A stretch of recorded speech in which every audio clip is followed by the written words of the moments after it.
YouTube and fellow reefers, what is going on? Alright, so 65 gallon electric reef is looking good, and I just wanted to show you what I got. I got a new toy for it, and this thing is a monster, at least for this size tank.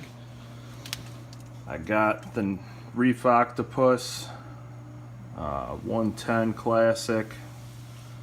It's the space saving model, so the pump is actually down inside the bubble chamber. And man, this thing is kicking out a massive amount of bubbles. And the chamber on this thing is probably double the size of my previous one, and instantly this thing's just kicking out skimmate. Like it's, I don't know if you can see down in there, but yeah, I mean it's going good already. So yeah, let's go down to observation vault and we'll check out what I got going down there. Alright guys, so I'm down here in observation vault. As you can see, I have all my filters, heaters, pumps, everything in there that I need at this time. So what did I put in here pump wise? Well, I got two Hydora Corellia pumps. They're both 850 gallon per hour pumps, and I placed them right on each side of the tank so they'll have about the same amount of flow. For heaters, I'm using the Eheim Jaeger True Temps. I like these.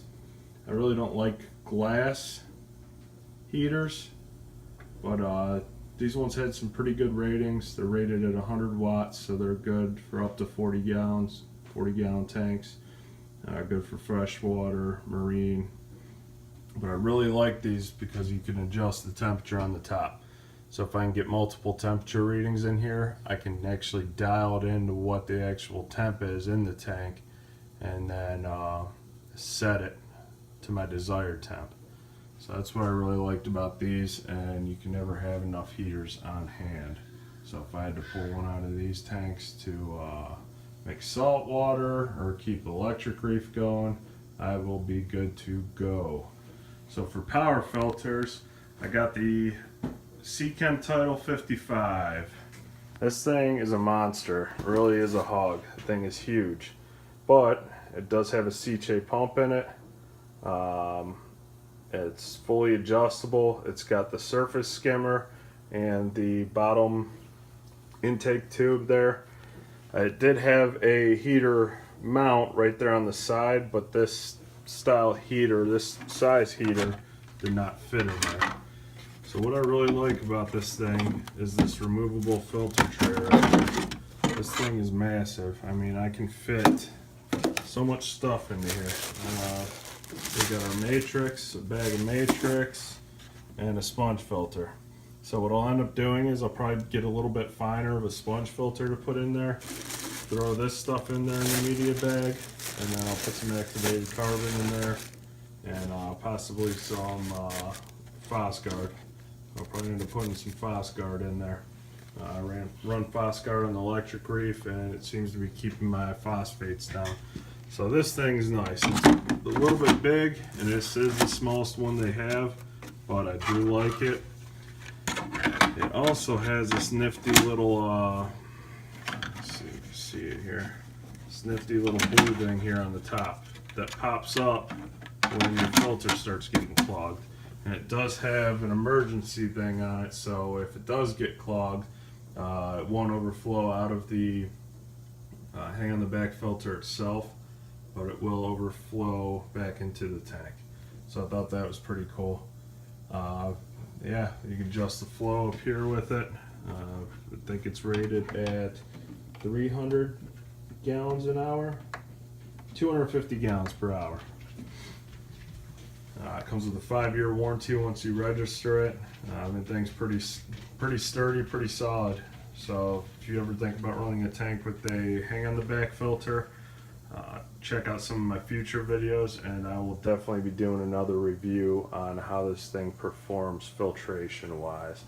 So over here, I told you guys I was going to go with a smaller more for this size tank filter. This is an Aqua Clear 20-gallon filter, rated for tanks up to from 18 to 76 liters.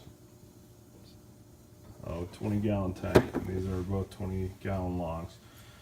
So this thing, media basket in it was kind of a pain. The thing is obviously a lot smaller than that, but that is rated for a little bit larger of a tank.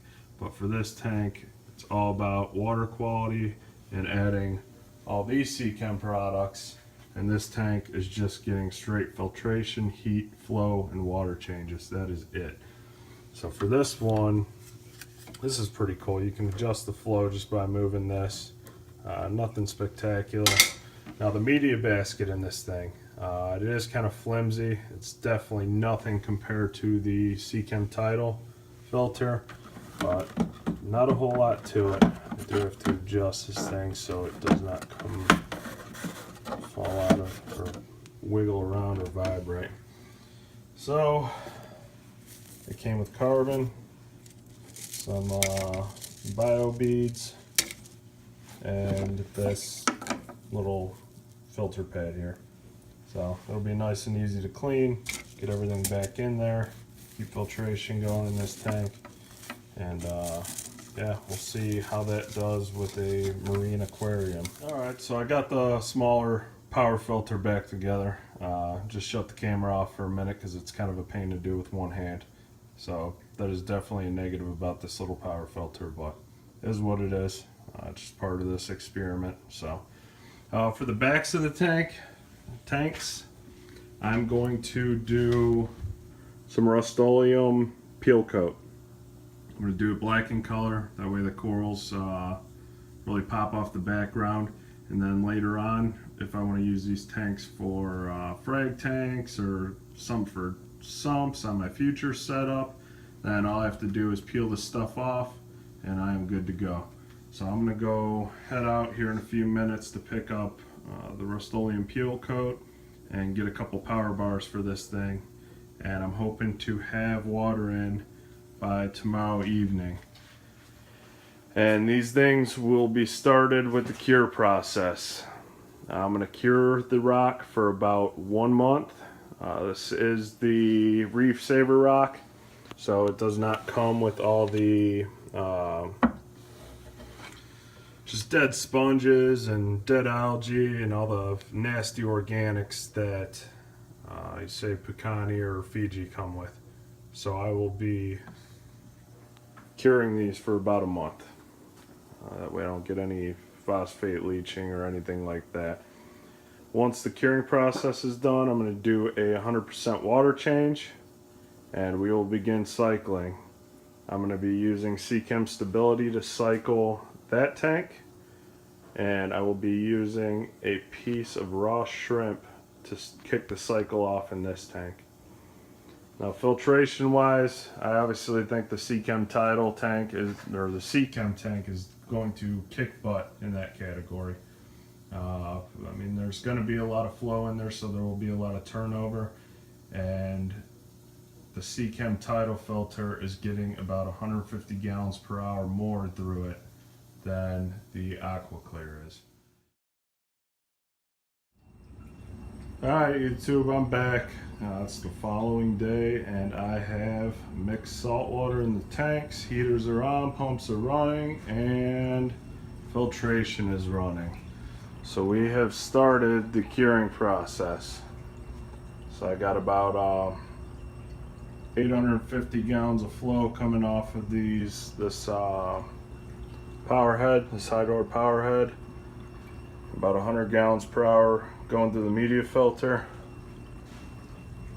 850 gallons coming out of that power head, and then about 250 gallons an hour coming out of that media filter, the Skimmer Tidal 55. So we are up and in operation. So keep you guys updated, like I said, bring you more videos, and yeah, that's about it. You guys have any comments, questions, concerns? Just leave them down in the comment section. Electric Reef out.